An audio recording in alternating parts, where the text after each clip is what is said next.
The Perfect Place, written by Matt de la Peña, illustrated by Paola Escobar.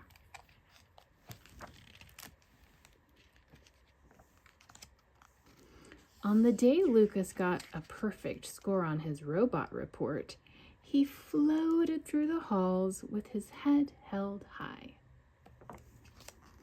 But that afternoon, his dad's old work truck stalled, pulling away from the school. Lucas had to hop out and help shoulder it. Through the busy intersection, car horns blaring, classmates staring, his polo shirt wrinkled and ruined. It was dark by the time they got home from the repair shop. The electricity had been shut off again, so Lucas found his mom in their tiny bathroom putting on makeup by candlelight. He reached into his bag for his robot report, but she was already stepping into sneakers, kissing his forehead, and dashing off to her job at the diner.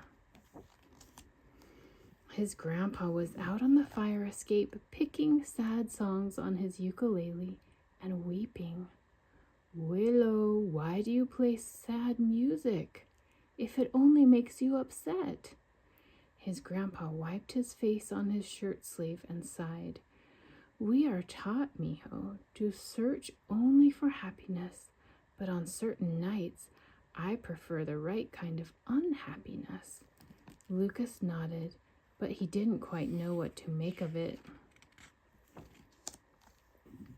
He peered down at the avenue below. He saw his Auntie Rosa crouched near a dumpster, tinkering with the engine of a junked motorcycle. His dad sat with a group of old neighborhood men who played cards each night beneath the dull yellow glow of a broken street lamp.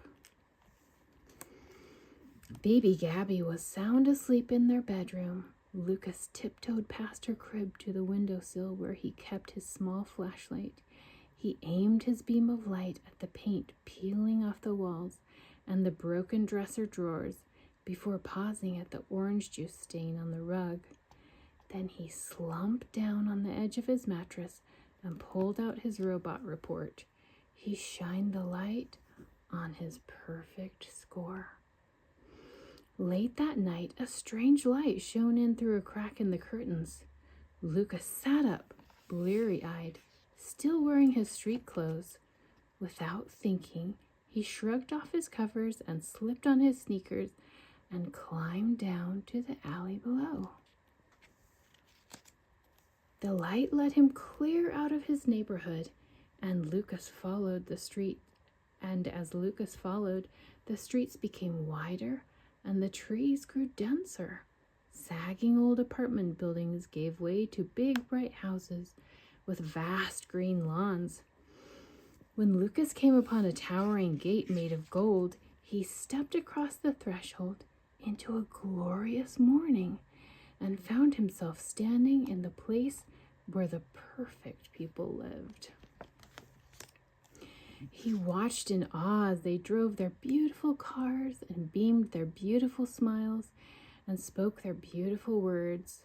Lucas was so moved by all of this beauty, he climbed onto a nearby stage and began reciting his robot report so beautifully, everyone stopped in their tracks to listen. Word quickly spread about Lucas and his robot report. A parade was arranged where the mayor presented him with a medal of perfection and recounted for the crowd each perfect thing Lucas had ever done.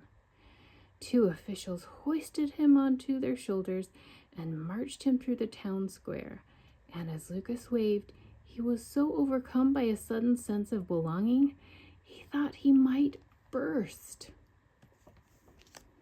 Just then, however, a boy working his way to the front of the crowd bumped into a man drinking orange juice.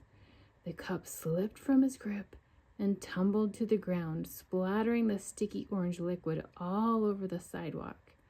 A hush came over the crowd as everyone stared at the terrible stain. The boy picked up the cup and tried to give it back, but the orange juice man turned away. The boy boy hung his head in shame. Then he retreated toward the golden gates, apologizing and vowing to never show his face in the perfect place again. Once he was gone, the mayor stepped forward to give a speech. "Today is a difficult day," he declared. "To achieve perfection, we have taken great pride in doing the right thing, in taking the high road, and putting our best foot forward. Then along comes a thief in the night." The crowd gasped. "Now, my friends," he said in a somber voice, "we must begin the long process of healing." Lucas heard a single clap, then several more, and soon the entire crowd erupted in cheers. The celebration resumed as a cleaning crew set about removing the stain. Lucas watched from a distance as everyone hugged and wiped away tears, assuring one another that all could still be perfect in their perfect place.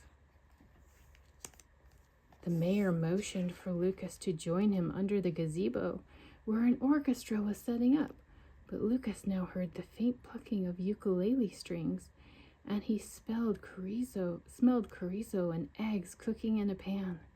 And was that a baby crying? He backed away slowly before turning to run. The strange light was waiting for him just beyond the golden gates. And this time, as he followed, the roads grew narrow, and the trees grew sparse, and the big, bright houses gave way to the sagging old building Lucas called home. When he opened his eyes, it was early morning, and he was back in his room. And the strange light, he realized, wasn't strange at all. It was his mom, sitting at the foot of his mattress, shining his flashlight on his robot report. When she saw that he was awake, she held it up excitedly. "Lucas, this is wonderful!" Before he could answer, the electricity suddenly clicked back on, and now he saw that his whole family had gathered in his small room. His mom hugged his report against her chest. "Look around you," she said, beaming. "Sometimes the world is absolutely perfect." Lucas glanced at the paint peeling off his walls and his mom's smudged makeup and the orange juice stain near his dad's work boots. "Or maybe," he said, turning to his grandpa, "it's the right kind of imperfect."